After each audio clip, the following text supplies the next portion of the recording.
Pinahiya sa harap ng lahat, binuhusan ng alak ni Jabari si Maya sa gitna ng Noche Buena para lamang ipakilala ang kanyang kabit. Akala nila ay durog na siya, ngunit hindi nila alam, matagal nang binubuo ni Maya ang bitag para sa kanilang pagkawasak. Tapos na ang pagiging martir. Oras na para bawiin ang dangal na ninakaw. Sino nga ba ang tunay na luluhod sa huli? Wala na siyang silbi sa atin, Jabri. Isang basurang galing sa hirap na binihisan lang natin ng ginto. Pero basura pa rin ang kalooban. Huwag kang mag-alala. Pipirma rin yan sa divorce papers. Saan pa ba siya pupunta? Wala na siyang pamilya, wala na siyang pera. Ang bahay na ito na lang ang tanging langit na alam niya, kahit na impyerno ang turing natin sa kanya. Nanigas ang buong katawan ko sa likod ng pinto ng silid-aklatan. Ang boses ni Doña Victoria, ang aking biyenan, ay tila mga karayom na unti-unting itinusok sa aking pandinig. Malamig, walang emosyon, at punong-puno ng panghahamak. Hinigpitan ko ang hawak sa daladala kong tray ng kape at paborito nilang kakanin na 3 oras kong pinaghirapan sa kusina. Sariwa pa sa aking mga daliri, ang paso mula sa mainit na kawali. Isang maliit na sakripisyo na inisip kong magpapalambot sa puso nila ngayong gabi ng Noche Buena. Ngunit ang bawat tibok ng puso ko ay tila sasabog sa dibdib ko nang marinig ko ang sagot ng asawa ko. Ang lalaking pinaglaanan ko ng 7 taon ng aking buhay. I know, Mama. Pagod na rin akong magpanggap na mahal ko siya. Si Chloe ang kailangan ng kumpanya, hindi ang isang tulad ni Maya na hanggang kusina lang ang alam. Hayaan mo, matapos ang dinner na ito, itatapon ko na siya sa labas kung saan siya nararapat. Ang bawat salita ni Jabari ay tila isang malakas na sampal na yumanig sa aking mundo. Ang tray na hawak ko ay nagsimulang manginig. Naramdaman ko ang paglamig ng aking mga dulo ng daliri habang ang aking lalamunan ay tila tinakluban ng makapal na bara. Gusto kong sumigaw. Gusto kong pumasok sa silid at itapon sa kanila ang lahat ng hinanakit ko. Ngunit ang aking mga paa ay tila nakabaon sa semento. Dahan-dahan akong umatras, pilit na hindi gumagawa ng kahit anong ingay. Ang bawat hakbang palayo ay tila paglalakad sa ibabaw ng mga basag na bubog. Pagdating ko sa aming silid, hindi luha ang unang lumabas sa aking mga mata, kundi ang isang malamig na katahimikan. Inilapag ko ang tray sa lamesa at lumapit sa ilalim ng aming kama. Doon, sa isang lihim na siwang ng sahig na kahoy, kinuha ko ang isang itim na envelope. Sa loob ng ilang linggo, may mga aninong nagbulong sa akin tungkol sa mga irregularidad sa aming kumpanya. Ngunit hindi ko akalain na ang sarili kong biyenan ang gumagamit ng aking pirma para nakawin ang dote na iniwan ng aking ama upang bayaran ang kanyang mga utang sa sugal. At ang asawa ko, ang aking Jabari, ay ginagamit ang mga ari-arian ko para itayo ang kinabukasan nila ng kanyang kabit. Tumingin ako sa salamin. Ang babaeng nakikita ko ay hindi na ang masayahin at mapagmahal na Maya. Ang kanyang mga mata ay malalim, may bakas ng puyat at pagod. Ngunit may bago ring kislap doon, isang apoy na nagsisimulang mag-alab mula sa abo ng kanyang pagkawasak. Hinaplos ko ang aking wedding ring. Ang gintong ito ay simbolo ng aking pagkaalipin, ngunit ngayong gabi, ito ay magiging hudyat ng aking paglaya. Ganito na lang ba? Bulong ko sa sarili. Ang aking boses ay isang paos na kumpas ng sakit. Matapos ang lahat ng bagyong sinuong ko para sa pamilyang ito, bakit ako pa ang pilit na nilulunod sa gitna ng dagat? Bumaba ako sa dining hall nang magsimulang dumating ang mga bisita. Ang mansyon ay puno ng tawanan, ang amoy ng hamonado at queso de bola ay humahalo sa mamahaling pabango ng mga socialite na kaibigan ni Doña Victoria. Nakita ko si Jabari na nakatayo sa gitna ng bulwagan, guwapo sa kanyang taksido.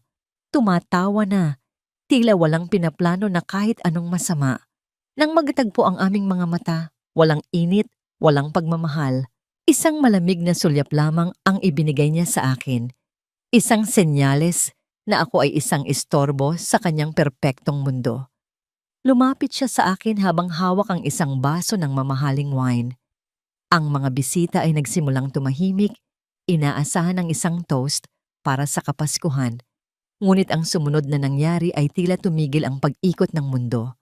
Sa harap ng lahat, sa gitna ng liwanag ng mga chandelier, itinaas ni Jabari ang kanyang kamay. Hindi para sa isang toast, kundi para itapat ang baso sa aking mukha. Para sa iyong huling gabi dito, Maya, malakas niyang sabi, sapat na para marinig ng lahat. Dahan-dahan, ibinuhos niya ang madilim na pulang alak sa aking noo. Naramdaman ko ang malagkit at malamig na likido na dumadaloy sa aking pisngi, tumatulo sa aking puting bestido, tila mga luha ng dugo na nagmamarka sa aking kahihiyan. Ang mga singhap ng pagkagulat mula sa mga bisita ay naging isang nakakabinging ugong sa aking pandinig. Tumingin ako sa kanya, direkta sa kanyang mga mata. Wala akong sinabi, hindi ako umiyak. Hinayaan ko ang alak na pumatak mula sa aking baba, patungo sa sahig na marmol. Sa sandaling iyon, ang huling hibla ng pag-ibig ko para sa kanya ay tuluyan ng naputol. Ngunit habang ang lahat ay nakatingin sa akin ng may awa, isang lihim ng ngiti ang bahagyang gumuhit sa aking kalooban. Dahil sa loob ng aking bulsa, naroon ang susi ng isang vault na hindi nila alam, ang vault na naglalaman ng lahat ng ebidensya na magpapabagsak sa kanilang imperyo bago sumikat ang araw. Ang malamig na alak na dumadaloy sa aking muka ay tila naging yelo na nagpapatigas sa bawat himaymay ng aking pagkatao. Sa gitna ng marangyang dining hall, sa ilalim ng mga kumukutitap na Christmas lights na tila nangungutya sa aking kalagayan, ang tanging naririnig ko ay ang marahang kalansing ng mga kubyertos at ang bulungan ng mga bisita. Ang bawat bulong ay tila isang latay sa aking balat, mga matang puno ng awa, panghahamak, at ang iba ay tila nag-e-enjoy pa sa palabas na ibinigay ng dakilang Jabari. Hindi ako kumikibo. Nanatili akong nakatayo. Ang aking mga mata ay nakapako sa puting tablecloth na ngayon ay may bahid na ng pulang mantsa.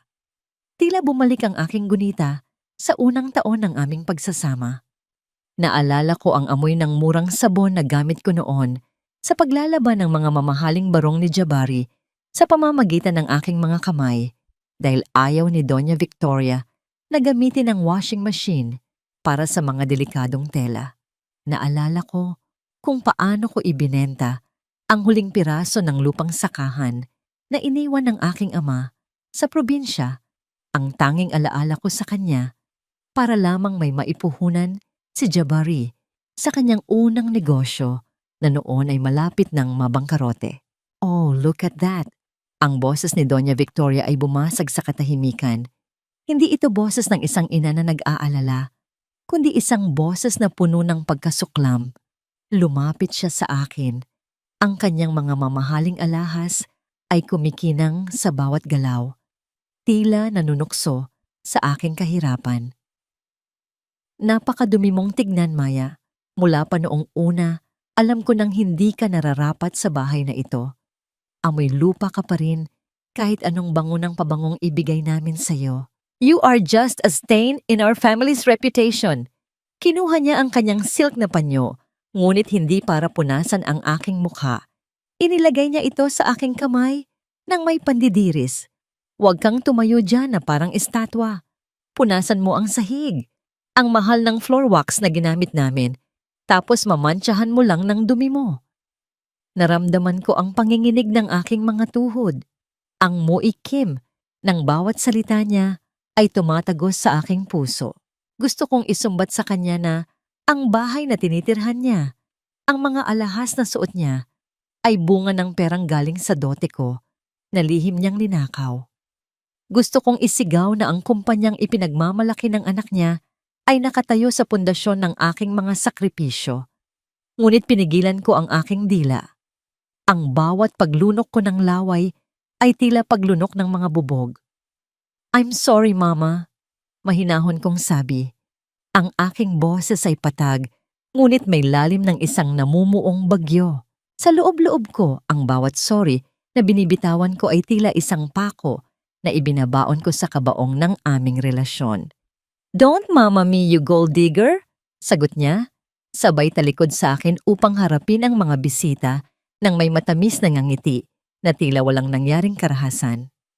Pasensya na kayo everyone. Ganyan talaga kapag galing sa mababang uri ang napangasawa. Minsan, nakakalimutan ang tamang asal sa harap ng hapagkainan. Tumingin ako kay Jabari. Nakaupo na siya sa dulo ng mesa. Tinatapos ang kanyang pagkain nang tila walang pakialam. Ang lalaking minsang nangako sa akin ng langit ay siya ring nagtulak sa akin sa impyerno ngayong gabi. Ang sakit sa aking dibdib ay hindi na lamang basta hapdi. Ito ay isang malalim na sugat na unti-unting namamanhid. Ang bawat patak ng alak mula sa aking buhok patungo sa aking balikat ay tila isang paalala. Ito na ang huling pagkakataon na tatapak-tapakan nila ako. Dahan-dahan akong yumuko, hindi dahil sa pagsuko, kundi para kunin ang panyong itinapon sa akin. Habang nasa sahig ako, nakita ko ang refleksyon ko sa makintab na sapatos ni Doña Victoria. Nakita ko ang isang babaeng durog, ngunit sa kabila ng dumi at alak, nakita ko ang isang bagay na wala sila, ang katotohanan. Bumalik ako sa aming silid upang magpalit, ngunit bago pa man ako makapasok sa banyo, naramdaman ko ang isang mahigpit na hawak sa aking braso. Si Doña Victoria pala, na sumunod sa akin ng walang nakakakita. Ang kanyang mga mata ay nanlilisik, ang kanyang muka ay malapit na sa akin. Sapat na para maamoy ko ang kanyang mamahaling lipstick na humahalo sa amoy ng kanyang masamang hangarin. Huwag mong isipin na dahil Pasko ay magiging malambot ako sa iyo. Bulong niya, ang bawat salita ay tila isang malupit na hatol. Alam ko ang mga kilos mo, Maya. Alam ko na may itinatago ka. Pero tandaan mo ito. Sa bahay na ito, ako ang batas. At ikaw? Ikaw ay isang alikabok lang na madali kong maipapagpag. Hinigpitan niya ang hawak sa aking braso hanggang sa naramdaman ko ang bawat daliri niya na tila gustong bumaon sa aking laman. Ang sakit ay nagpadaloy ng init sa aking mga mata, ngunit pinigilan kong pumatak ang luha. Hindi na sila karapat-dapat sa kahit isang patak ng aking pighati. "Ano po ang gusto ninyong gawin ko?" Tanong ko. Ang aking boses ay tila isang malamig na hangin sa gitna ng gabi. Ngumiti siya, isang nangiting tila galing sa ilalim ng lupa. Inilapit niya ang kanyang bibig sa aking tenga at ang kanyang hininga ay tila isang laso na dahan-dahang pumasok sa aking diwa. "Umalis ka na bago ka pa namin ipakaladkad sa guard sa harap ng lahat ng mga kaibigan namin. Don't wait for the morning, Maya. You are no longer welcome here. Mag-impake ka na. Kung meron ka mang pag-aari na hindi galing sa amin." Binitiwan niya ako ng marahas. Naging sanhi upang mapaupo ako sa gilid ng kama. Ang tunog ng kanyang mga takong palayo ay tila isang martilyo na nagtatapos sa aking sentensya. Naiwan akong mag-isa sa dilim ng silid. Ang aking braso ay may mapulang marka ng kanyang mga daliri at ang aking puso ay tila isang basag na kristal na hindi na kailanman mabubuo. Ngunit sa gitna ng aking panginginig, naalala ko ang itim na envelope na nakatago sa ilalim ng kama. Hindi nila alam. Ang guard na tinutukoy niya ay siya ring guard na binayaran ko noong nakaraang linggo para bantayan ang bawat paglabas at pasok ng mga dokumento sa mansyong ito. Ganito na lang ba? Bulong ko sa hangin. Ang aking mga daliri ay dahan-dahang humahawak sa marka ng pagkakasakal sa aking braso. Akala ninyo ay alikabok lang ako, pero hindi ninyo alam. Ang alikabok ay kayang bumulag sa kahit na pinakamataas na tao kapag humihip na ang hangin. Ang bawat pasa sa aking braso ay tila isang mapa ng aking katangahan, isang paalala na sa loob ng 7 taon, hinayaan kong maging punching bag ang aking dangal para sa isang pamilyang hindi naman marunong tumanaw ng utang na loob. Sa gitna ng dilim ng aming silid, dahan-dahan kong hinubad ang aking basang bestido. Ang amoy ng alak ay nanunuot sa aking ilong, tila isang lason na pilit kong isinusuka sa aking sistema. Habang tinitignan ko ang aking refleksyon sa madilim na salamin, tila bumalik ang aking diwa sa isang panahon na puno pa ng pag-asa. 10 taon na ang nakalilipas, ang mansyong ito ay hindi ganito karangya. Naalala ko ang boses ng aking ama, si Tatay Samuel, habang kausap ang ama ni Jabari. Ang pamilya ni Jabari ay nasa bingit na noon ng pagkadurog dahil sa mga maling desisyon sa negosyo. Samuel, ikaw lang ang makakatulong sa amin. Pagsusumamo ng ama ni Jabari noon, ang dote ng asawa mo, ang mga lupain ninyo, kung maaari lang kaming humiram. Pangako, hindi namin kayo kakalimutan. Dahil sa busilak na puso ng aking ama at sa lalim ng pagkakaibigan nila, ibinigay niya ang lahat. Ang bawat sentimo na pinaghirapan ng aking mga magulang ay naging dugo at pawis na nagdugtong sa buhay ng kumpanya ni Jabari. Ngunit nasaan ang pasasalamat? Ang utang na loob na ipinangako nila ay naging isang malupit na biro. Nang pumanaw ang aking ama, kinuha nila ako bilang manugang. Hindi dahil mahal nila ako, kundi dahil kailangan nilang masiguro na ang mga ari-ariang nasa pangalan ko ay mananatili sa ilalim ng kanilang kontrol. Hinihipo ko ang aking mga daliri. Nararamdaman ang mga kalyo na nakuha ko sa pagsisikap na maging perpektong asawa. Naalala ko, noong may sakit si Doña Victoria, ako ang nagpuyat sa tabi niya. Ako ang naghugas ng kanyang dumi. At ako ang tumanggap ng lahat ng kanyang sumbat nang hindi kumikibo. Akala ko, sa aking pagpapakumbaba, makikita nila ang aking halaga. Pero mali ako. Ang kabaitan ko ay naging basihan lang nila para lalo akong tapakan. Isang matalim na hapdi ang gumuhit sa aking dibdib nang maalala ko ang natuklasan ko noong nakaraang buwan. Ang dote ng aking ina, ang mga hiyas na dapat ay para sa aking kinabukasan, ay dahan-dahang ibinebenta ni Doña Victoria para tustusan ang kanyang marangyang bisyo sa sugalan. At si Jabari, ang lalaking pinagkatiwalaan ko ng aking buhay, ay sadyang nagpapalubog sa kumpanya para ilipat ang lahat ng pondo sa isang bagong account na nakapangalan kay Chloe. Ganito ba ang bayad sa kabutihan ni tatay? Bulong ko sa hangin. Ang aking boses ay nanginginig sa halong galit at pait. Ginamit ninyo ang aming pawis para itayo ang inyong palasyo. Tapos ngayon, itatapon ninyo ako na parang basahang marumi. Sa gitna ng katahimikan ng gabi, naramdaman ko ang marahang pagyanig ng aking telepono sa ibabaw ng side table. Ang liwanag nito ay tila isang munting bituin sa gitna ng madilim kong silid. Dahan-dahan ko itong kinuha. Ang aking mga daliri ay bahagyang nanginginig. Isang hindi kilalang numero ang tumatawag. Sinagot ko ito nang walang imik. Ang tanging naririnig ko ay ang sarili kong mabigat na paghinga at ang mahinang ugong ng aircon sa silid. Hello? Pabulong kong sabi. Mamaya. Ang boses sa kabilang linya ay seryoso at malamig. Tila isang talim na handang humiwa sa katahimikan. Ready na po ang lahat. Hawak na namin ang mga dokumento ng transfer ng mga shares, pati na rin ang mga record ng illegal gambling debts ni Doña Victoria. Ang kumpanyang itinayo ni Jabari sa ilalim ng pangalan ni Chloe. Nasa amin na ngayon ang lahat ng pananagutan at obligasyon nito. May isang kakaibang init na unti-unting kumalat sa aking dibdib. Ang takot na kanina'y bumabalot sa akin ay dahan-dahang napalitan ng isang tahimik ngunit matibay na determinasyon. Sigurado ba kayo, Attorney Santos? Mahinahon kong tanong habang nakatitig sa dilim. Parang unti-unti ko nang nakikita ang pagbagsak ng mundong matagal nilang itinayo. Opo, ma'am. Sila mismo ang gumawa ng mga desisyong magbabalik sa kanila ng ganitong sitwasyon. Hinihintay na lang namin ang hudyat ninyo. Isang pirma nyo na lang at lahat ng inakala nilang kanila ay babalik sa tunay na may-ari. Ready na po ang lahat, Ma'am Maya. Oras na para bawiin ang lahat ng ninakaw nila.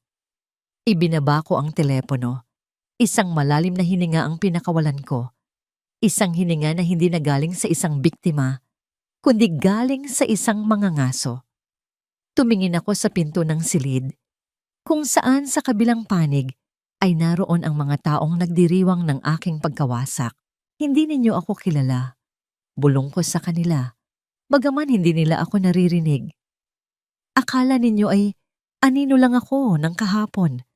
Pero hindi ninyo alam ang aninong ito ang siyang lalamon sa inyong bukas. Dahan-dahan kong isinuot ang isang itim na silk robe. Sa bawat haplos ng tela sa aking balat, tila sinasabi ko sa aking sarili na ito na ang huling gabi ng pagtitiis. Ang utang na loob na sinayang nila ay sisingilin ko na at sisiguraduhin kong walang matitira kahit isang sentimo ng kanilang dangal. Siya ba ang sinasabi mong asawa, Jabari? Akala ko ba ay may party kayo? Bakit mukhang may kasama kayong katulong sa mesa? Ang boses na yon ay malambing, ngunit may kalakip na lason. Tila isang sutla na may nakatagong patalim. Napalingon ang lahat sa pinto ng dining hall. Doon, nakatayo ang isang babaeng tila galing sa isang fashion magazine, si Chloe. Suot niya ang isang pulang-pulang dress na halos sumigaw ng karangyaan, bumabalot sa kanyang katawan na tila siya ang tunay na may-ari ng mansyong ito. Dahan-dahan siyang naglakad papalapit. Ang bawat tunog ng kanyang mga takong sa sahig na marmol ay tila mga martilyo na tumatama sa aking sentido. Huminto siya sa tabi ni Jabari at, sa harap ng lahat, ay humalik sa pisngi nito nang walang kahiya-hiya. Nakita ko ang pananabik sa mga mata ng asawa ko. Isang kislap na hinding-hindi ko nakita para sa akin sa loob ng 7 taon. Chloe, dumating ka na pala, bati ni Jabari. Ang kanyang boses ay naging malambot at puno ng init. Maya, pakiserve naman ang guest natin. Bigyan mo siya ng wine, iyong pinakamahal na bote. Nanatili akong nakatayo sa isang sulok, hawak ang isang puting tela sa aking nanginginig na mga kamay. Akala ko ay sapat na ang buhusan ako ng alak para durugin ang puso ko. Ngunit ang utusan akong pagsilbihan, ang babaeng sumisira sa aking tahanan, ay isang bagong antas ng pagpapahirap. Nakita ko ang mapanuyang ngiti ni Doña Victoria habang pinagmamasdan ang aking reaksyon. Tila tuwang-tuwa siya na makita akong nagmumukhang anino sa sarili kong bahay. Ano pang hinihintay mo, Maya? Asik ni Doña Victoria.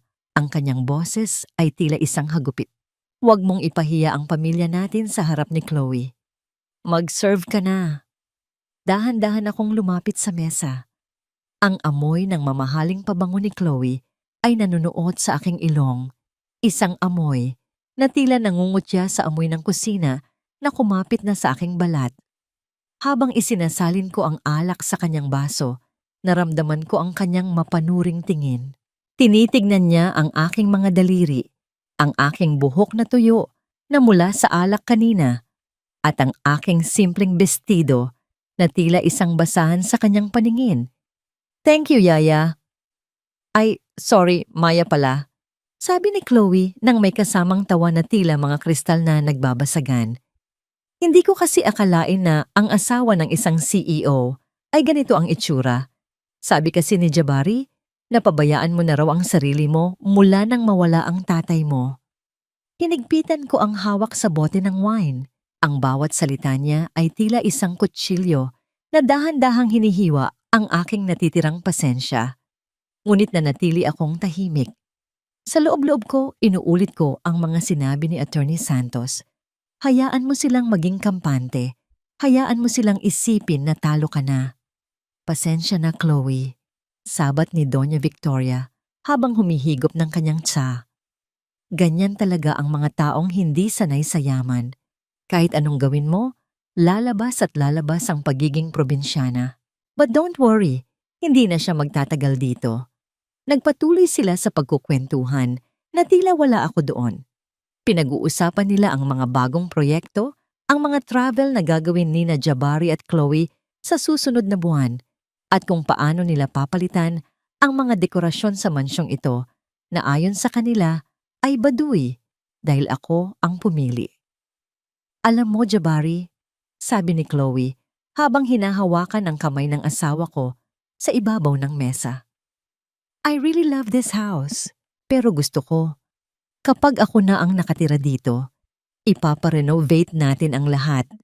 Gusto ko ng modern, hindi ganitong amoy luma. Tila tumigil ang paghinga ko sa narinig ko.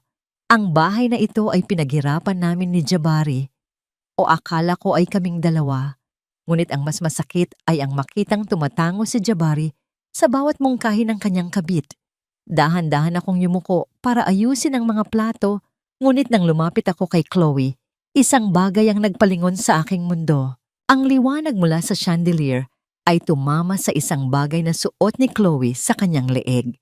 Isang gintong kwintas na may pendant na hugis rosas, isang rosas na may munting brilyante sa gitna.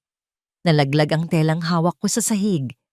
Ang aking mga mata ay nanlaki at ang aking puso ay tila nakalimot tumibay. Iyon ang kwintas ng aking ina. Iyon ang huling alaala na iniwan niya sa akin bago siya pumanaw. Sinabi sa akin ni Doña Victoria noong nakaraang taon na nawala ito sa vault dahil sa isang nakawan. Iyak ako ng iyak noon, ngunit ngayon ay nakikita ko itong kumikinang sa leeg ng babaeng kumuha ng asawa ko. Ang bawat hibla ng aking dugo ay tila nag-apoy. Ang galit na pilit kong ikinukulong ay tila isang bulkang handang sumabog.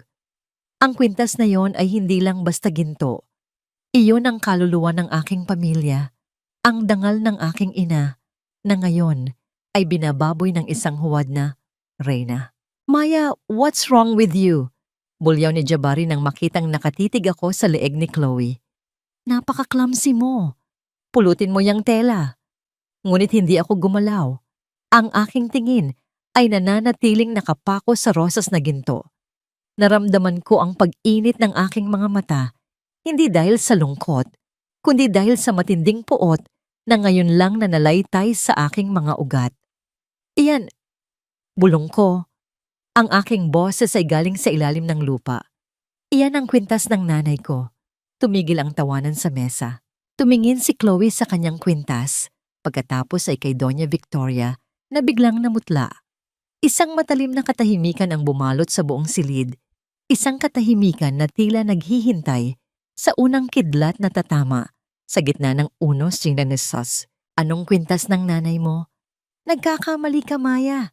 Binili ko yan sa isang mamahaling auction sa Hong Kong noong nakaraang buwan para kay Chloe. Huwag mong gawan ng kwento ang mga bagay na hindi mo kailanman maaabot. Ang boses ni Jabari ay puno ng puot, tila isang latay na humihiwa sa aking pagkatao. Tumawa ng mahina si Doña Victoria, isang tunog na tila mga tuyong dahon na nayayapakan. Nagiging delusional ka na yata, Maya. Siguro ay dahil sa alak na ibinuhos sa'yo, kaya kung ano-ano na ang nakikita mo. Umalis ka na rito, bago ko patawagin ang mga security para kaladkarin ka palabas. Tumingin ako kay Chloe. Hinawakan niya ang pendant ng kwintas nang may pagmamalaki. Ang kanyang mga daliri ay tila humahaplos sa alaala ng aking ina nang may kasamang pambabastos. Ang rosas na ginto ay kumikinang sa ilalim ng ilaw, tila umiiyak para sa akin. Alam ko ang bawat gasgas sa likod ng pendant na yon. Alam ko ang amoy ng luma at matamis na pabango ng aking ina na tila nakakapit pa rin sa mga hibla ng ginto. Ngunit nanatili akong tahimik. Ang aking mga kamao ay nakakuyom sa ilalim ng mesa. Ang aking mga kuko ay bumaon sa aking palad hanggang sa naramdaman ko ang hapdi. Ngunit mas masakit ang apoy na nagliliyab sa aking dibdib.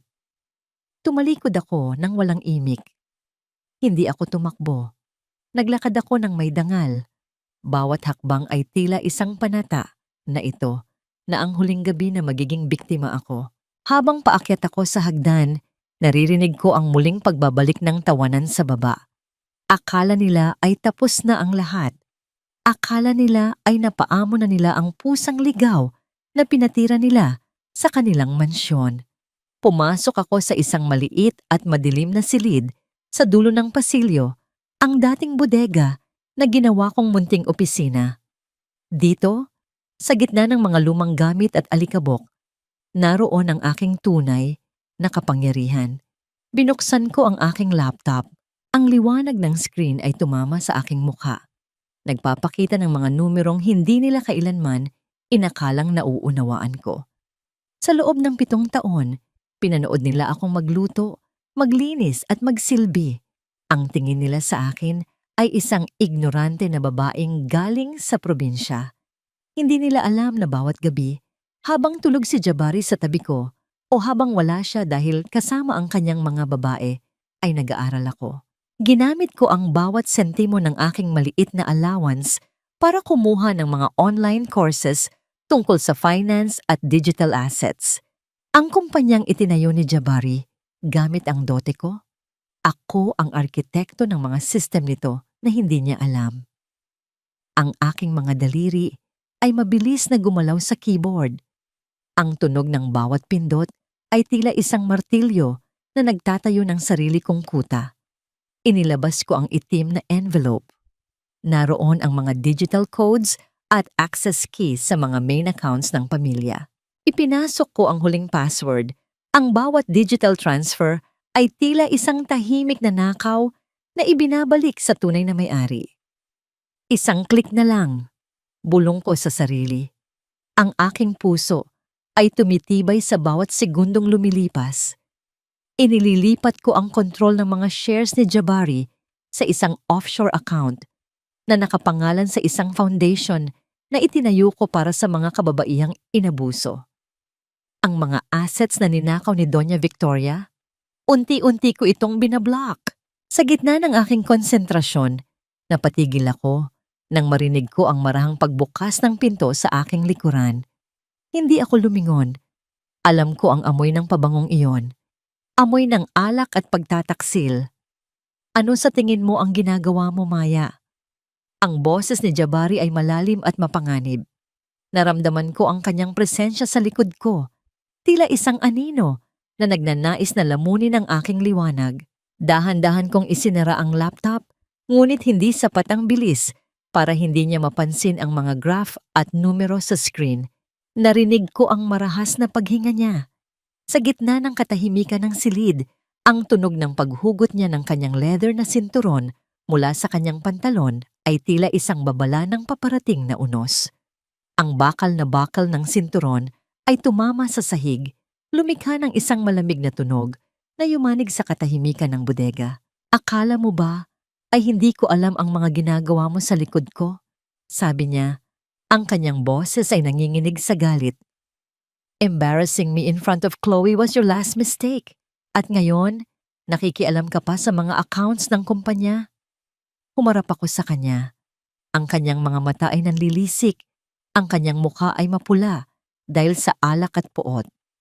Hawak niya ang dulo ng kanyang sinturon. Ang bakal na dulo nito ay tila isang nanunuksong patalim sa ilalim ng madilim na ilaw ng bodega. Jabari, ang aking boses ay kalmado. Isang katahimikang mas nakakatakot kaysa sa kanyang pagsigaw. Huwag mong gawin ang isang bagay na pagsisisihan mo habang buhay. Ngunit hindi siya nakinig. Humakbang siya papalapit sa akin. Ang sinturon ay mahigpit na nakapulupot sa kanyang kamao.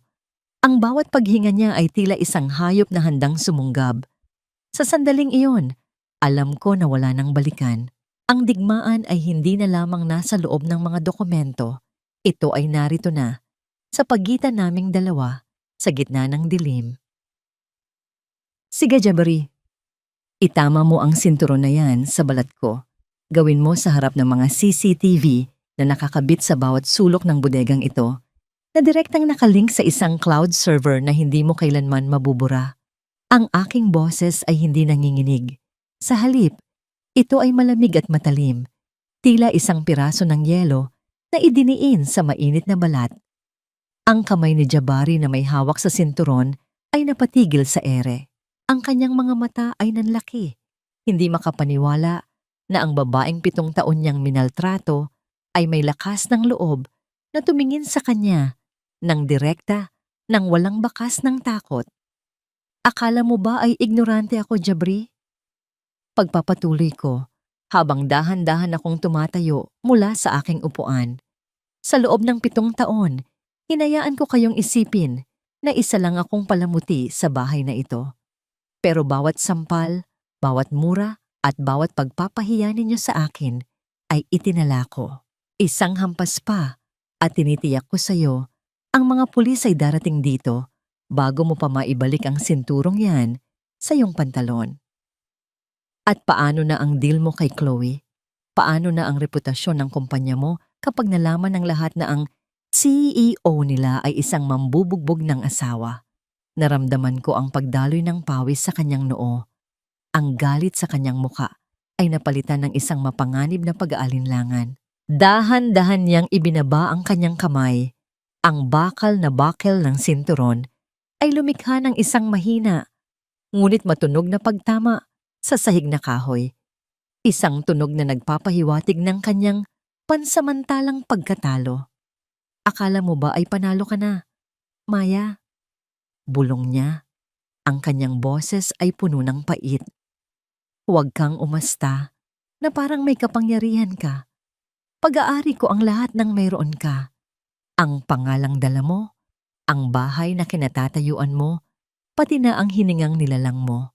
Lahat iyan ay utang mo sa akin. Hindi ako sumagot.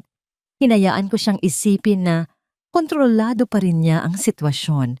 Lumabas siya ng bodega nang may kasamang marahas na pagbalibag ng pinto na tila doon niya ibinuhos ang lahat ng kanyang frustrasyon. Naiwan akong mag-isa sa dilim. Ang aking puso ay tumitibay sa bawat segundong lumilipas. Alam ko, ang gabing ito ay hindi pa natatapos. Ito pa lang ang simula ng tunay na paglalos.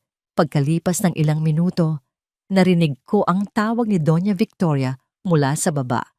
Maya, bumaba ka rito. Huwag mong paghintayin ang mga bisita. Dahan-dahan akong bumaba sa dining hall. Ang atmosfera sa loob ay tila isang kable na sobrang higit ang pagkakatali, handang maputol sa kaunting pagkakamali. Nakaupo na ang lahat sa paligid ng mahabang mesa. Si Jabari ay nasa kabisera.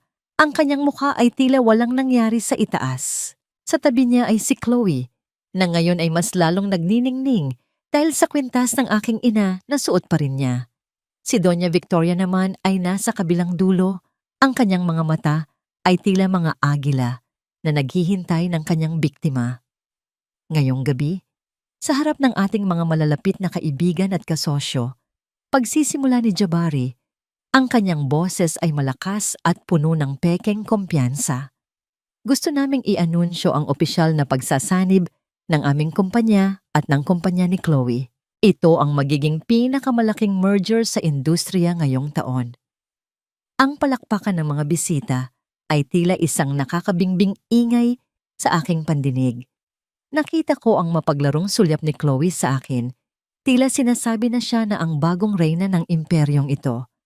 Ngunit bago iyan, patuloy ni Jabari, sabay labas ng isang makapal na folder mula sa ilalim ng mesa.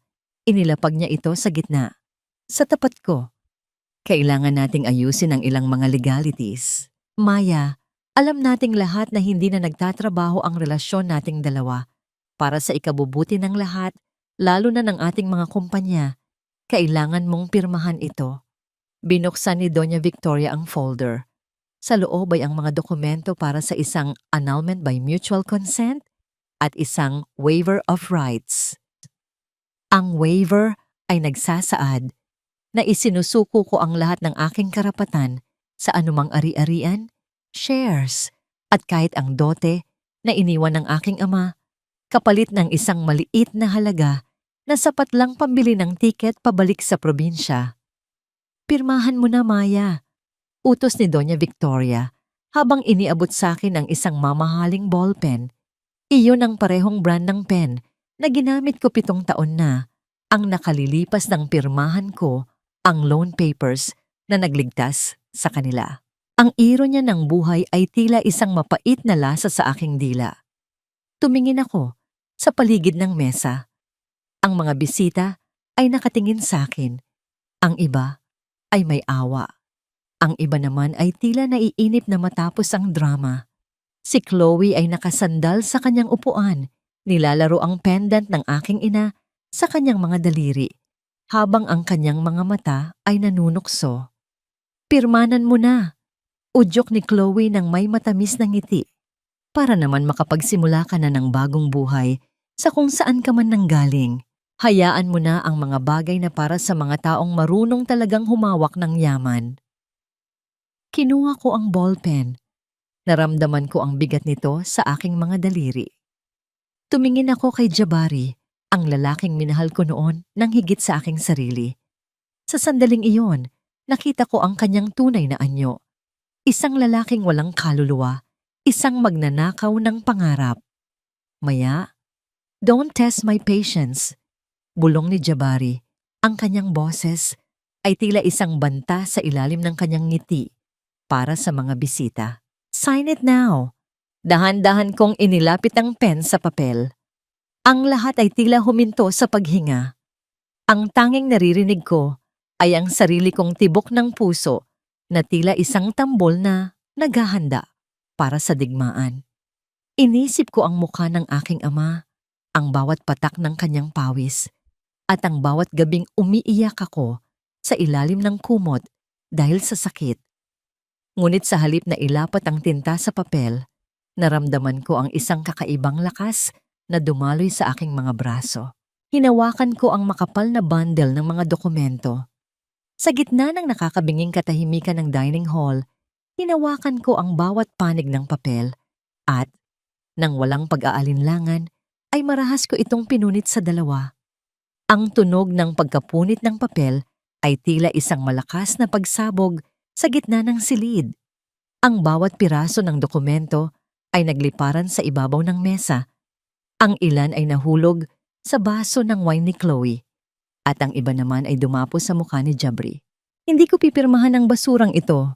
Ang aking boses ay malakas, matatag, at punong-puno ng awtoridad na hindi nila kailanman naririnig mula sa akin. Tumayo ako ng tuwid. Ang aking mga mata ay nagniningning sa galit at tagumpay. Ang mukha ni Jabari ay naging maputla habang si Doña Victoria ay napatayo sa gulat. Ang kanyang baso ng tsa ay halos matapon sa kanyang mamahaling gown. "Anong ginawa mo?" Sigaw ni Jabari, ang kanyang boses ay nanginginig sa galit. "Ginawa ko ang nararapat," sagot ko habang nakatitig sa kanya ng direkta. "Dahil sa gabing ito, Jabari, hindi ako ang aalis sa bahay na ito, kundi kayo." "Nabaliw ka na ba, Maya? Wala ka na sa tamang isip. Nakalimutan mo na ba kung sino ang nagpakain sa iyo sa loob ng 7 taon? Ang boses ni Jabari ay umalingaw-ngaw sa buong dining hall, puno ng pagkabigla at nag-aapoy na galit. Ang mga piraso ng pinunit kong papel ay tila mga talulot ng patay na bulaklak na nakakalat sa ibabaw ng marangyang lechon at mga mamahaling putahe. Tumingin ako sa kanya ng may malamig na ngiti, isang ngiting hindi umabot sa aking mga mata. "Nagpakain? Jabari, bawat butil ng kanin na kinain ko sa bahay na ito ay binayaran ng dote ng aking ama na dahan-dahan ninyong nilustay. Bawat hininga ninyo sa mansyong ito ay utang ninyo sa akin."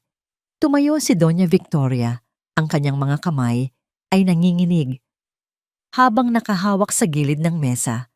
Ang kanyang mukha na kanina ay punong-puno ng pagmamalaki ay nabalot ng isang hindi maipaliwanag na takot. "Security! Nasaan ang mga security?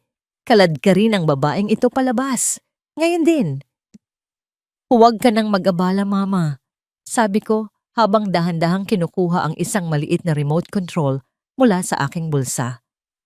"Ang mga security na tinatawag ninyo ay kasalukuyang tumatanggap ng utos mula sa bagong may-ari ng ahensya na walang iba kundi ang kumpanyang itinayo ko sa ilalim ng ibang pangalan." Pinindot ko ang button sa remote. Ang malaking puting dingding sa likuran ni Jabari na kanina ay may nakasabit na mamahaling painting ay dahan-dahang natakpan ng isang demotor na projector screen. Ang mga bisita ay nagsimulang magbulungan. Ang iba ay napatayo sa kanilang mga upuan upang makita ng mas mabuti ang mangyayari. Isang serye ng mga dokumento at bank statements ang lumitaw sa screen. Ang bawat pahina ay tila isang hatol na nagpatahimik sa buong silid. Ito ang mga record ng bank transfers ni Doña Victoria mula sa main account ng pamilya patungo sa isang illegal gambling junket sa Macau. Paliwanag ko, ang aking boses ay malakas at matatag. Sa loob ng 3 taon, nakapagsugal ka na ng halos 200 milyong piso, perang kinuha mo sa dote na dapat ay para sa aking kinabukasan. Nakita ko ang pagbagsak ng balikat ni Doña Victoria. Ang kanyang mukha ay naging kasing puti ng papel, ngunit hindi pa ako tapos. Inilipat ko ang slide sa susunod na pahina. At ito naman, Jabari, ay ang mga lihim na kontrata ng merger ninyo ni Chloe. Patuloy ko habang nakatingin sa kanila ng may panghahamak. Ipinasa mo ang mga assets ng kumpanya natin sa isang shell company na nakapangalan kay Chloe para takasan ang mga utang ninyo. Ang hindi ninyo alam, ang bangkong pinagkakautangan ninyo ay kumpanya ko na rin ang may-ari ngayon. Binili ko ang lahat ng inyong nabaon na utang noong nakaraang buwan. Hindi totoo yan. Sinungaling ka. Sigaw ni Chloe habang pilit na tinatakpan ng kwintas sa kanyang leeg. Na tila ba yun ang tanging proteksyon niya? Jabari, huwag kang maniwala sa kanya. Gawa-gawa lang niya ang lahat ng yan. Gawa-gawa? Tumawa ako ng mahina. Isang tunog na walang bahid ng saya. Jabari, tignan mo ang iyong cellphone. Ngayon din. Nanginginig na kinuha ni Jabari ang kanyang phone mula sa bulsa ng kanyang taksido. Sa loob ng ilang segundo, ang kanyang mukha ay dumaan sa iba't ibang kulay. Mula sa pula, patungong asul, hanggang sa maging abo. Ang kanyang mga mata ay nanlaki habang binabasa ang mga notification ng pagka-freeze ng lahat ng kanyang accounts at ang opisyal na termination ng kanyang posisyon bilang CEO. Paano? Paano mo nagawa ito?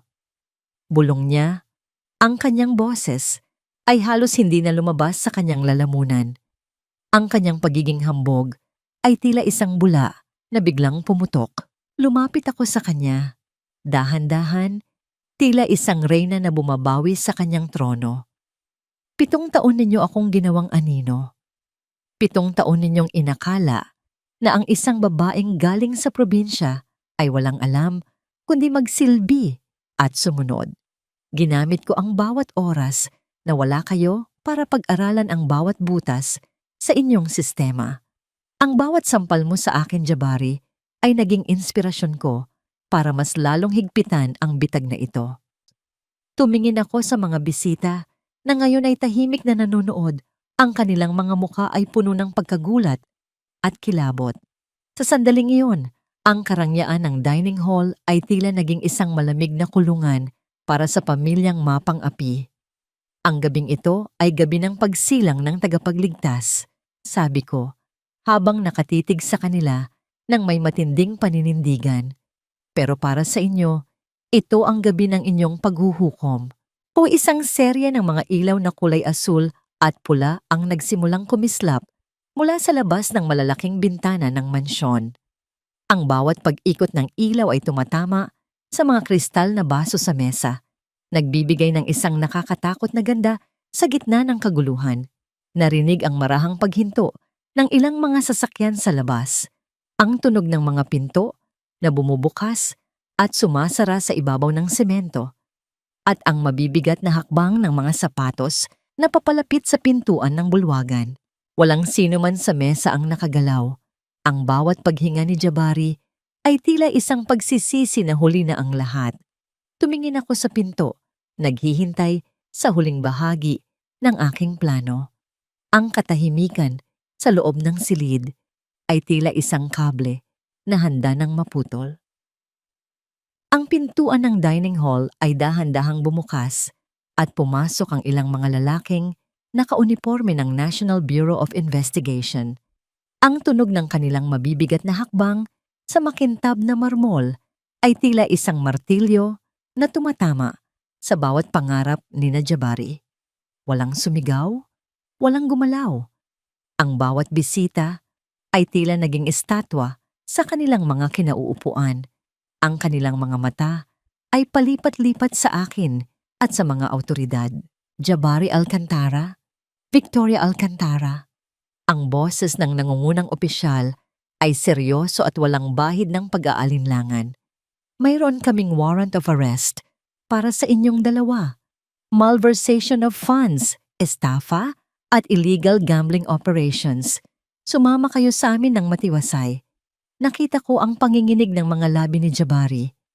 Ang basong hawak niya ay dahan-dahang dumulas mula sa kanyang mga daliri. Ngunit bago pa ito tumama sa sahig, nasalo ito ng isa sa mga opisyal.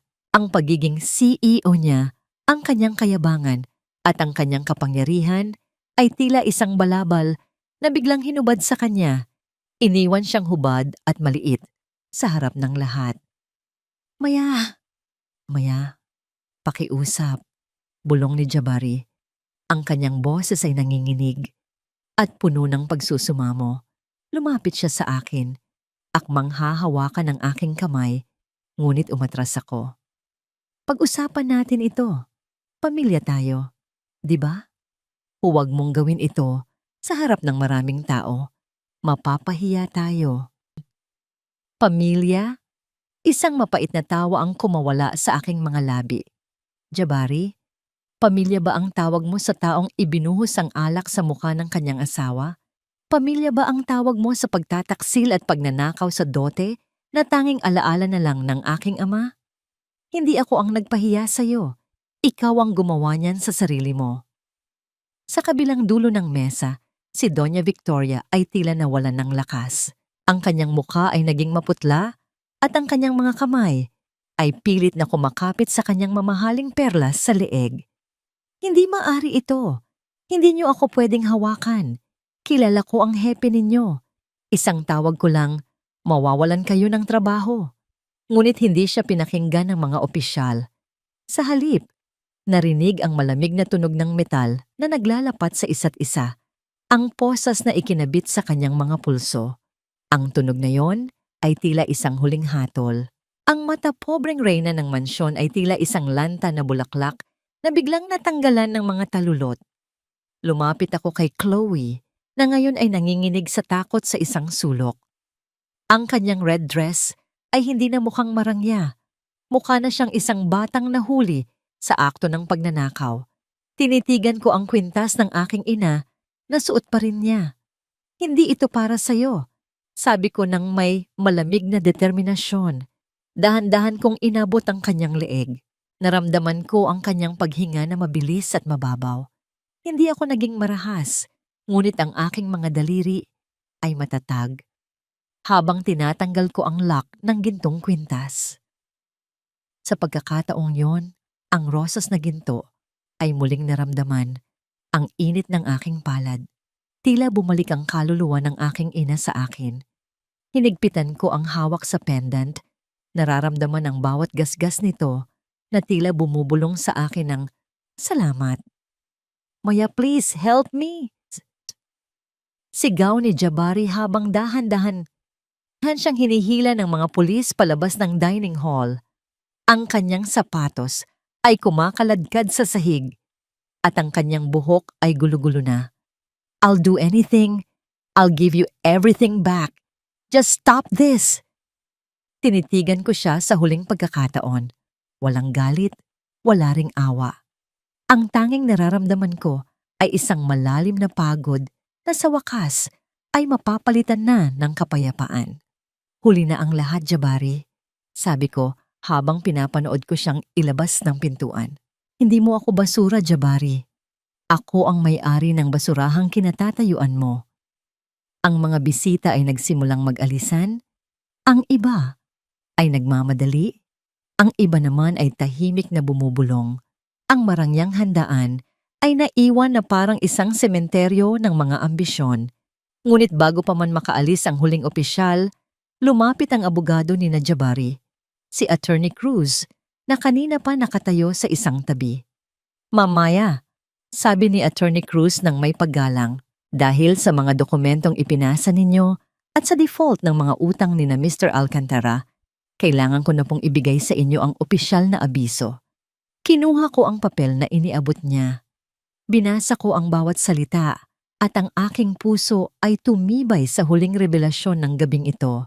Tumingin ako sa paligid ng mansyon, sa mga chandelier, sa mga mamahaling muebles, at sa bawat sulok na naging saksi sa aking pagluha. Anong ibig sabihin nito? Tanong ko, kahit na alam ko na ang sagot. "Ibig sabihin po, Ma'am Maya," sagot ni Attorney Cruz, "sa loob ng 24 na oras, ang mansyong ito ay hindi na pag-aari ng mga Alcantara. Ito ay nakapangalan na sa inyong foundation. Kayo na po ang opisyal na may-ari ng lahat ng lupain at ari-ariang ito." Isang malalim na hininga ang pinakawalan ko. Ang gabing ito ay nagsimula sa aking kahihiyan, ngunit magtatapos ito sa aking tagumpay. Ngunit habang tinitingnan ko ang huling sulyap ni Jabari mula sa bintana ng sasakyan ng pulis, napansin ko ang isang bagay. Isang itim na sasakyan ang nakaparada sa labas ng gate at isang lalaking hindi ko kilala ang nakatingin sa akin mula sa malayo. Sino siya? At bakit tila ang tagumpay na ito ay simula pa lamang ng isang mas malaking lihim na itinago ng aking ama? Ang katahimikang bumalot sa buong mansyon. Pagkaalis ng mga pulis at ng mga bisita ay tila isang mabigat na kumot na dahan-dahang pumapatong sa aking mga balikat. Sa gitna ng malawak na dining hall, nakatayo ako ng mag-isa, habang ang amoy ng natapon na alak at ang lansa ng mga pagkaing hindi naubos ay humahalo sa malamig na hangin ng gabi. Ang kaninang puno ng ingay at pangungutya ay naging isang sementeryo ng mga alaala. Dahan-dahan akong naglakad patungo sa itaas. Ang tunog ng aking mga yapak sa marmol na hagdan ay tila isang paulit-ulit na paalala na ako na ang may-ari ng bawat sulok ng gusaling ito. Ngunit sa halip na katuwaan, isang malalim na pagod ang naramdaman ko. Pagod mula sa 7 taon ng pagtitiis, pagod mula sa pagpapanggap na hindi ako nasasaktan. Huminto ako sa harap ng kwarto ni Doña Victoria. Nakabukas pa ang pinto at sa loob ay makikita ang kaguluhan, mga nakabukas na drawer, mga nakakalat na damit, at ang amoy ng kanyang matapang na pabango na tila ayaw pa ring umalis. Doon ko nakita ang mga katulong na dati ay kasabwat niya sa pagpapahirap sa akin. Sina Acing at Delia na noon ay pilit na itinatago ang aking mga gamit o kaya ay sadyang dinudumihan ang mga anilabhan ko. "Mamaya," pabulong na sabi ni Acing. Ang kanyang boses ay nanginginig sa takot habang nakayuko sa harap ko. "Pasensya na po kayo sa lahat ng nagawa namin. Sinusunod lang po namin ang utos ni Doña Victoria. Huwag niyo po kaming paalisin. Wala po kaming mapupuntahan." Tinitigan ko sila. Walang galit sa aking puso, kundi isang malalim na pagkadismaya. Ang katapatan ay hindi nabibili ng takot, Acing. Sa loob ng 7 taon, nakita ninyo kung paano nila ako itinuring na basura. At imbes na tumulong, naging bahagi kayo ng kanilang kalupitan. Hindi ko kayo kailangan sa bahay na ito. Mag-impake na kayo at umalis bago sumikat ang araw. Ang sahod ninyo para sa buwang ito ay ipapadala ko sa inyong mga account, pero huwag na kayong babalik dito. Narinig ang kanilang mahihinang hikbi habang dahan-dahan silang lumalabas ng silid, ngunit hindi ako lumingon. Ang paglilinis na ginagawa ko ay hindi lang para sa bahay, kundi para sa aking kaluluwa.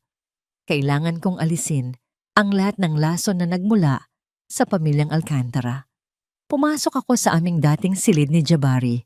Kinuha ko ang isang malaking itim na plastic bag at sinimulang itapon ang lahat ng kanyang mga kagamitan, ang kanyang mga mamahaling relo, ang kanyang mga tuxedo, at ang mga litrato naming dalawa na puno ng huwad ng ngiti. Ang bawat gamit na inihuhulog ko sa loob ng bag ay tila isang tinik na nabubunot sa aking dibdib. Sa gitna ng aking pag-aayos, Napansin ko ang isang lumang desk sa sulok ng silid. Isang desk na pagmamay-ari ng aking ama, si Tatay Samuel, na dinala ko rito noong kami ay ikinasal. Hinaplos ko ang kahoy nito, nararamdaman ang pamilyar na texture na nagpapaalala sa akin ng kanyang mga kamay. Sa ilalim ng desk, napansin ko ang isang maliit na siwang na tila hindi ko nakita noon. Narinig ang mahinang tunog ng pag-ikot ng kahoy nang dahan-dahan ko itong hilahin. Doon, sa isang lihim na compartment, nakatago ang isang lumang envelope na may nakasulat na pangalan ko sa sulat kamay ni tatay. Para sa aking bunsong Maya, ang nakasulat sa labas. Nanginginig ang aking mga daliri habang binubuksan ang sulat. Ang amoy ng lumang papel at tinta ay tila nagdala sa akin pabalik sa aming maliit na bahay sa probinsya. Maya anak, kung binabasa mo ito, marahil ay dumating na ang araw na kinatatakutan ko. Alam ko ang pamilya Alcantara. Alam ko ang kanilang uhaw sa kapangyarihan. Huwag kang magalit sa akin kung bakit hinayaan kong pakasalan mo si Jabari. Ginawa ko yon dahil alam kong ikaw lang ang may lakas na bawiin ang lahat ng ninakaw nila sa ating pamilya noon pa man. Huwag kang matakot, anak. Ang kwintas ng iyong ina ay hindi lang basta hiyas. Ito ay may nakatagong susi sa isang legacy na hindi nila kailanman maiintindihan. Manatili kang matatag. Ang huling kalasag mo ay hindi ang pera, kundi ang iyong dangal. Isang mainit na luha ang pumatak sa papel. Sa unang pagkakataon, sa loob ng maraming taon, umiyak ako ng malakas. Hindi dahil sa sakit, kundi dahil sa pagmamahal ng aking ama na nanatili sa tabi ko kahit wala na siya. Naramdaman ko ang pagyakap ng kanyang alaala. Tila sinasabi sa akin na tapos na ang aking laban bilang biktima. Tumayo ako at lumapit sa bintana. Ang gabi ay malalim na at ang mga Christmas lights sa paligid ng subdivision ay unti-unti nang namamatay. Ngunit sa labas ng aming gate, nakita ko muli ang itim na sasakyan na kanina ko pa napapansin. Ang ilaw ng headlight nito ay dahan-dahang namatay, tila isang mata na pikit-matang nagbabantay sa akin. Narinig ang marahang pagtunog ng aking cellphone sa ibabaw ng desk. Isang mensahe mula sa hindi kilalang numero. Ang tagumpay ay mas matamis kapag may kasamang katotohanan. Handa ka na bang malaman ang huling lihim ni Samuel? Sino ang taong ito? At ano ang kinalaman niya sa aking ama? Tumingin ako sa kwintas ng aking ina na hawak ko. Ang rosas na ginto ay tila nagniningning sa dilim, nagbibigay ng isang misteryosong liwanag na tila nagtuturo sa akin patungo sa isang bagong landas. Ang lamig ng madaling araw ay dahan-dahang gumagapang sa aking balat habang nakatayo ako sa harap ng malaking gate ng mansyon. Wala nang mga pulis, wala nang mga bisitang mapanuri, at wala na ang mabigat na presensya ni Jabari. Sa unang pagkakataon, ang katahimikan ay hindi nakakatakot. Ito ay tila isang malinis na papel na naghihintay na sulatan ng aking bagong simula. Tinitigan ko ang itim na sasakyang nananatiling nakaparada sa tapat ng aking bahay. Hindi na ako ang Maya na nagtatago sa likod ng mga kurtina. Humakbang ako palabas. Ang aking mga tsinelas ay lumilikha ng marahang pagtama sa semento ng driveway. Binuksan ko ang maliit na pinto ng gate at dahan-dahang lumapit sa sasakyan. Ang salamin nito ay dahan-dahang bumaba. At doon ko nakita ang isang lalaking may edad na. Marahil ay kasing edad ni Tatay Samuel kung nabubuhay pa siya. Ang kanyang mga mata ay malalim at puno ng karunungan. Suot ang isang simpleng barong na tila nagmula sa isang lumang panahon. Sino ho kayo? Tanong ko. Ang aking boses ay matatag, walang bakas ng pag-aalinlangan. At ano ang kinalaman ninyo sa aking ama? Ngumiti ang matanda. Isang ngiting tila nagdadala ng amoy ng sariwang lupa at mga punong mangga sa probinsya.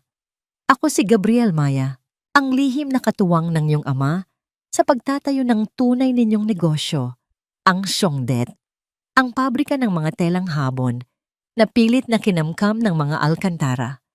Matagal naming hinintay ang gabing ito. Ang gabing magiging malaya ka na mula sa kanilang mga kuko. Inabot niya sa akin ang isang maliit na kahon na gawa sa Nara. Ang kwintas na suot mo, hindi lang yan palamuti. Sa loob ng pendant na yan ay may nakatagong microchip na naglalaman ng mga orihinal na titulo ng lahat ng lupain sa probinsya na akala ni Jabari ay naibenta na niya. Hindi niya alam, ang lahat ng pinirmahan ni Samuel noon ay mga pekeng dokumento lamang para protektahan ka. Naramdaman ko ang mabilis na pagtibok ng aking puso. Ang bawat sakripisyo ni tatay, ang bawat gabing tila hinahayaan niya akong magdusa sa kamay ng mga Alcantara ay bahagi pala ng isang mas malaking plano para masiguro na sa huli, ako ang mananalo. Isang malalim na paghinga ang pinakawalan ko. Nararamdaman ang bigat na tuluyan nang nawala sa aking sistema. Salamat, Gabriel, bulong ko. Salamat sa pananatili sa tabi ni tatay. Tapos na ang paghihintay, Maya. Sagot ni Gabriel. Pangdahan-dahang umaandar ang kanyang sasakyan palayo. Ngayon, ikaw na ang magpapasya kung paano mo itatayo ang iyong sariling kaharian. Bumalik ako sa loob ng mansyon, ngunit hindi na ako dumiretso sa kusina para magluto ng almusal ng iba. Pumasok ako sa master bedroom. Sa silid na dati ay puno ng lungkot. Binuksan ko ang lahat ng bintana. Hinahayaan ang sinag ng araw na pumasok at palamuti ng bawat sulok ng gintong liwanag. Kumuha ako ng ilang mga kandilang may amoy ng jasmine at lavender. Sinilaban ko ang mga ito at dahan-dahan, ang amoy ng alak at puot ay napalitan ng isang mapayapang bango. Nagpakulo ako ng kape. Hindi yung instant na laging gusto ni Jabari, kundi ang barakong kape na paborito ni tatay. Ang usok mula sa mainit na tasa ay dahan-dahang sumasayaw sa hangin, tila isang espiritu ng kalayaan. Umupo ako sa balkonahe habang pinapanood ang pagsikat ng araw sa likod ng mga gusali ng Makati. Tumingin ako sa aking mga kamay. Wala na ang mga marka ng dumi at hirap. Malinis ang aking mga kuko. At ang aking wedding ring ay wala na doon. Pinalitan ng isang simpleng singsing na may batong asul, simbolo ng aking bagong paninindigan. Narinig ang marahang pagtunog ng aking cellphone. Isang balita sa TV ang lumitaw sa screen ng aking notification. Ang dating CEO ng Alcantara Group, Jabari Alcantara, at ang kanyang ina na si Victoria ay formal ng kinasuhan at kasalukuyang nasa ilalim ng kustodya ng pulisya. Ang kumpanya ay nahaharap sa napakalaking bangkarote matapos matuklasan ang mga ilegal na transaksyon. Isang tipid ng ngiti ang gumuhit sa aking mga labi. Walang galit, wala nang pagnanais na makita silang magdusa palalo. Sapat na sa akin na alam kong wala na silang kapangyarihan na saktan pa ako o ang kahit na sinong babae. Ngunit sa gitna ng aking katahimikan, naramdaman ko ang isang kakaibang kirot sa aking puson. Isang bagay na hindi ko napansin sa gitna ng lahat ng kaguluhan nung nakaraang mga linggo. Dahan-dahan kong hinawakan ang aking tiyan. Isang posibilidad na hindi ko kailanman inasahan sa gitna ng aking paglaya. Napatayo ako ng dahan-dahan, ang aking puso ay muling tumibok ng mabilis. Ngunit sa pagkakataong ito, hindi dahil sa takot. Kinuha ko ang aking bag at dahan-dahang naglakad patungo sa pinto. Totoo ba ito? Bulong ko sa hangin, habang ang aking mga mata ay nakatitig sa salamin sa hallway. Sa gitna ng aking tagumpay at pagbangon, may isa pa palang twist ang tadhana na hindi ko inasahan. Isang lihim na maaaring magpabago sa lahat ng aking mga plano para sa hinaharap. 2 guhit, 2 mapulang marka na tila mga riles ng tren na magdadala sa akin sa isang destinasyong hindi ko pinangarap. Nakaupo ako sa malamig na sahig ng banyo, ang aking likod ay nakasandal sa pintuan habang tinititigan ang maliit na plastik na hawak ko. Sa labas, naririnig ang malakas na pagbuhos ng ulan. Ang bawat patak nito sa bubong ng mansyon ay tila isang palakpak ng tadhana na nangungutya sa aking bagong silang na kalayaan. Akala ko ay tapos na ang lahat. Akala ko ay tuluyan ko nang naputol ang huling kadena na nag-uugnay sa akin kay Jabari. Ngunit sa loob ng aking sinapupunan, may isang munting buhay na nagsisimulang tumibok. Isang bahagi niya na, habang buhay kong dadalhin, naramdaman ko ang panunuyo ng aking lalamunan. Isang malalim na pait ang gumuhit sa aking dibdib. Ngunit kasunod nito ay isang kakaibang init na hindi ko maipaliwanag. Hinaplos ko ang aking tiyan. Hindi ko magawang magalit sa munting nilalang na ito. Siya ay inosente. Siya ay hindi ang kanyang ama. Siya ay bunga ng aking pagtitiis. At ngayon, siya ang magiging pundasyon ng aking bagong mundo. Hindi kita papabayaan. Bulong ko sa hangin. Ang aking boses ay nanginginig, ngunit puno ng paninindigan. Hindi mo mararanasan ang impyernong dinanas ko.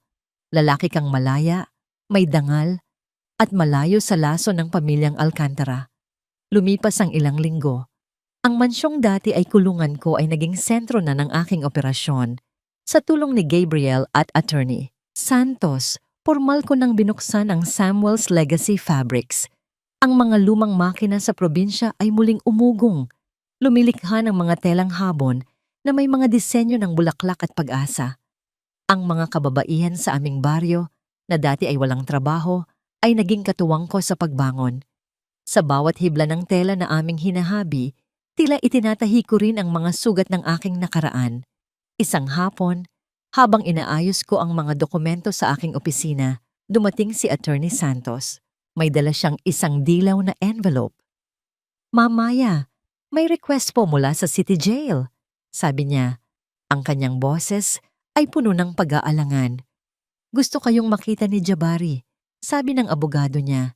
Hindi na raw siya kumakain at parang nawawala na sa sarili. Gusto niyang humingi ng kapatawaran. Napatigil ako sa aking ginagawa. Ang amoy ng sariwang tinta sa mga papel ay tila nahaluan ng amoy ng lumang alak at puot. Tumingin ako sa labas ng bintana. Sa hardin na ngayon ay puno na ng mga namumukadkad na rosas. "Ihanda mo ang sasakyan, Attorney Santos," sabi ko nang walang emosyon.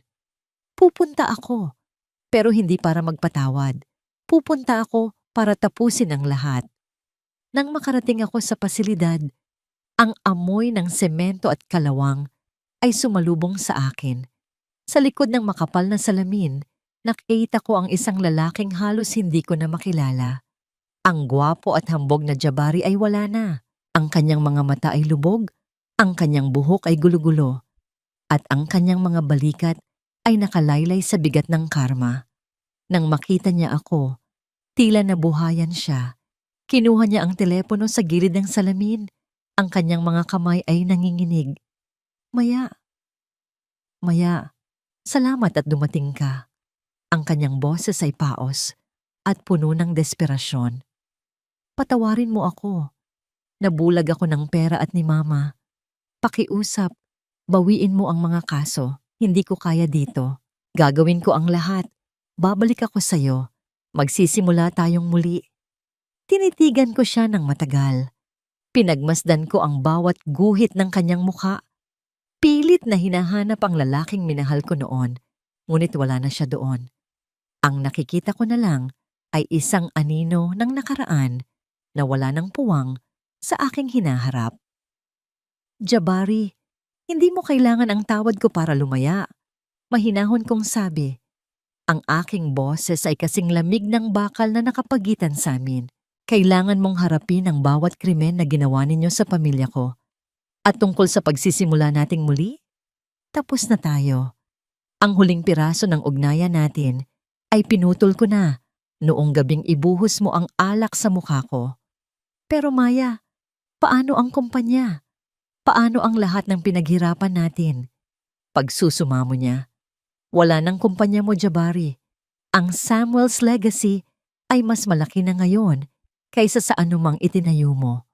At ang mansyon, ginawa ko na itong foundation para sa mga inabusong asawa. Doon sila nakatira ngayon sa kwarto kung saan mo ako pinaiyak gabi-gabi.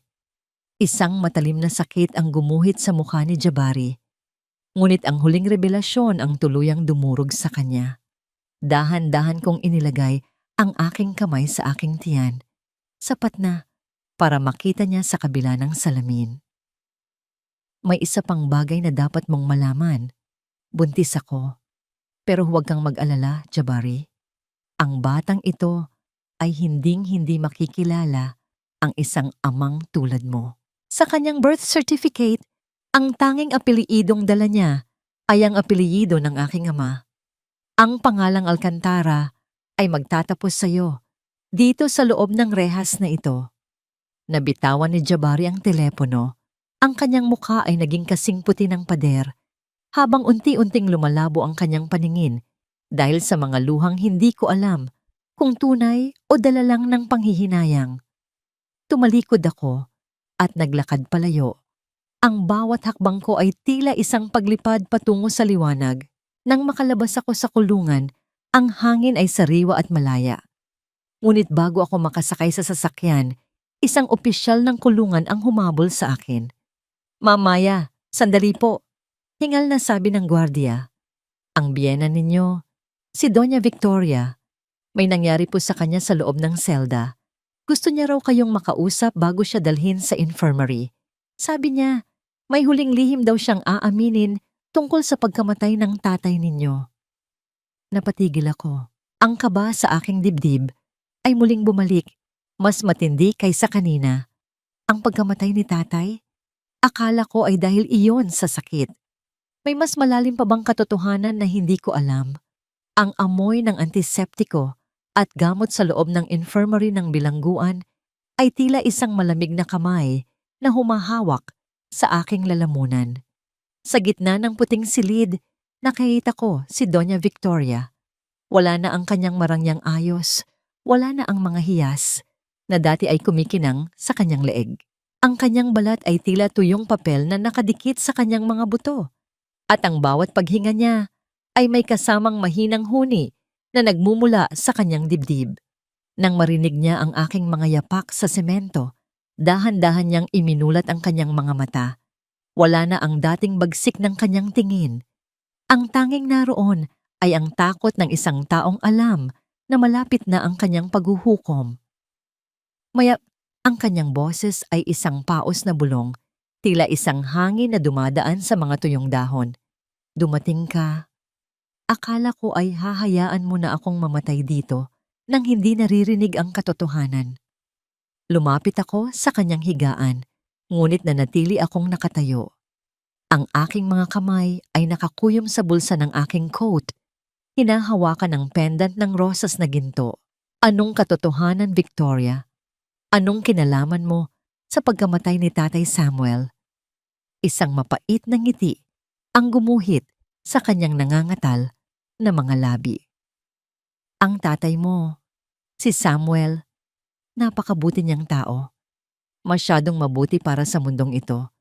Noong gabing inatake siya sa puso, hindi siya nag-iisa sa silid. Nandoon ako." Naramdaman ko ang biglang pagtigil ng pintig ng aking puso. Ang bawat himaymay ng aking katawan ay tila naging yelo. "Kailangan namin ang lupa ninyo, Maya." Patuloy niya habang ang kanyang mga mata ay pilit na tumitingin sa itaas. Tila inaalala ang isang madilim na gabi. Ang kumpanya ay nalulunod na sa utang. Nakita ko siyang humahawak sa kanyang dibdib. Nakita ko siyang inaabot ang kanyang gamot sa ibabaw ng mesa. Pero imbes na ibigay ko ito sa kanya, itinago ko ito. Pinanood ko siyang lumaban para sa huling hininga niya. Pinanood ko siyang mamatay dahil alam kong sa oras na mawala siya, ikaw na lang ang kailangang manipulahin ni Jabari para makuha ang lahat. Narinig ang marahang pagtulo ng aking mga luha sa sahig. Hindi ito luha ng lungkot, kundi luha ng isang matinding puot na tila gustong sunugin ang buong silid. Ang bawat sakripisyo ko, ang bawat taon ng paglilingkod ko sa babaeng ito ay paglilingkod sa pumatay sa aking ama. Ang muikim ng katotohanan ay tuluyan ng bumaon sa aking puso, nagiiwan ng isang sugat na hinding-hindi na maghihilom. Bakit? Ang tanging salitang lumabas sa aking bibig, isang pabulong na sigaw na puno ng pagdurusa. Dahil ang kapangyarihan ay mas mahalaga kaysa sa buhay, sagot niya ng may kasamang ubo na naglalabas ng tunog ng pagkawasak ng baga. Pero tignan mo ako ngayon, nasaan ang kapangyarihan ko? Narito ako, mamamatay sa isang malamig na kama habang ikaw ang nagmamay-ari ng lahat. Patawarin mo ako, Maya. Pakiusap, ilabas mo ako rito. Huwag mo akong hayaang mamatay sa dilim. Tinitigan ko siya sa huling pagkakataon. Nakita ko ang isang halimaw na ngayon ay nagmamakaawa na maging tao muli. Dahan-dahan kong kinuha ang aking cellphone at pinindot ang stop button sa voice recorder. Hindi kita patatawarin, Victoria. Ang aking boses ay matatag, walang bakas, ng pag-aalinlangan. At hindi kita ilalabas dito. Ang kapatawaran ay para sa mga taong nagkamali, hindi para sa mga taong pumatay ng kaluluwa. Ang huling hiling mo ay hindi ko ibibigay. Ang tanging ibibigay ko sa iyo ay ang hustisya. Tumalikod ako at naglakad palayo. Narinig ko ang kanyang mahinang pagsigaw, ang kanyang mga kamay na kumakalmot sa gilid ng higaan, at ang kanyang pagsusumamo na unti-unting nilalamon ng katahimikan ng pasilyo. Sa bawat hakbang ko palayo sa infirmary, tila ang bawat kadena ng aking nakaraan ay isa-isang nalalagas. Paglabas ko ng gusali, sinalubong ako ng isang malakas na hangin. Ang langit ay malinaw na, at ang sikat ng araw ay tila isang pagpapala na bumabalot sa aking buong pagkatao. Kinuha ko ang kwintas ng aking ina at hinalikan ang pendant nito. Tatay, tapos na po. Bulong ko sa hangin. Wala na silang magagawang masama sa atin. Ang dangal mo ay malinis na at ang legacy mo ay buhay na buhay sa akin. Sumakay ako sa aking sasakyan, hinawakan ang aking tiyan ng may kasamang nangiti. Sa loob ng ilang buwan, isang bagong buhay ang darating. Isang bata na lalaking may alam sa katotohanan, ngunit hindi kakapit sa galit. Isang bata na magiging simbolo ng aking muling pagsilang. Inandar ko ang sasakyan at dahan-dahang binagtas ang daan patungo sa aming probinsya. Doon, sa gitna ng mga malalawak na bukirin at amoy ng sariwang habon, sisimulan ko ang huling kabanata ng aking buhay. Isang buhay na punong-puno ng ningning, tagumpay, at higit sa lahat, kapayapaan.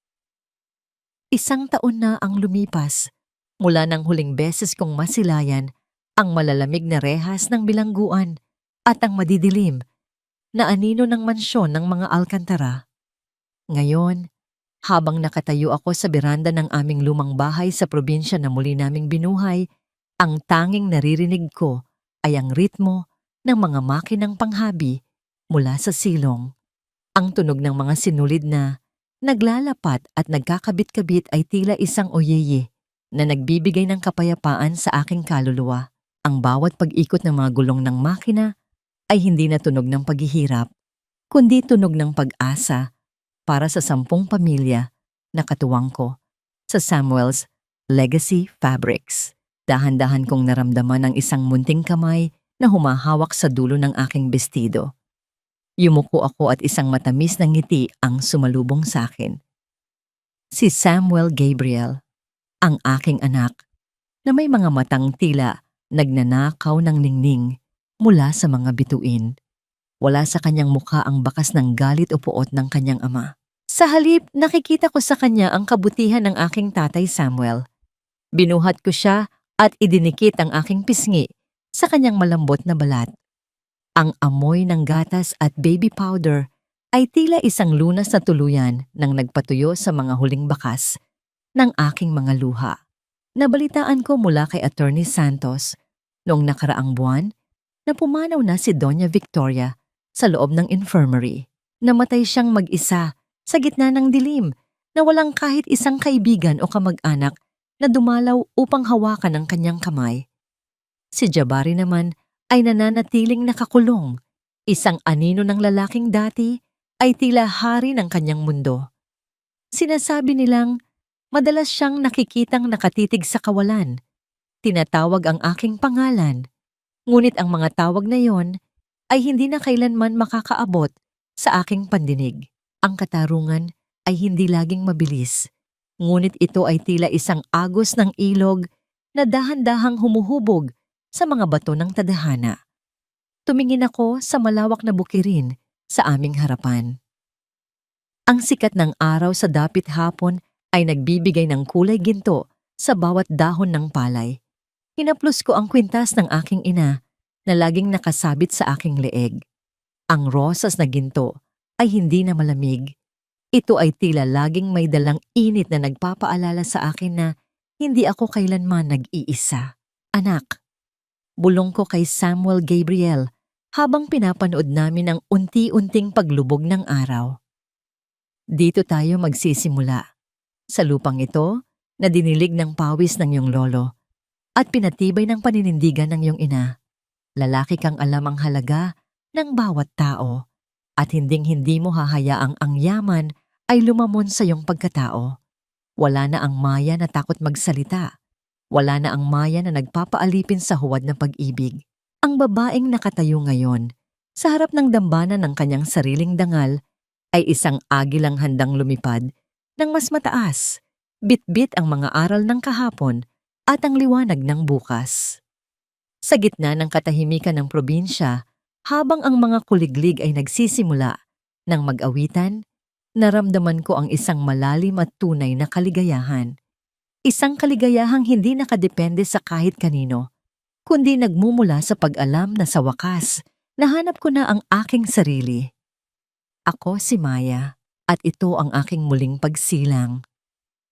Isang kwentong nagsimula sa isang patak ng alak ng kahihiyan, ngunit nagtatapos sa isang karagatan ng kapayapaan at tagumpay.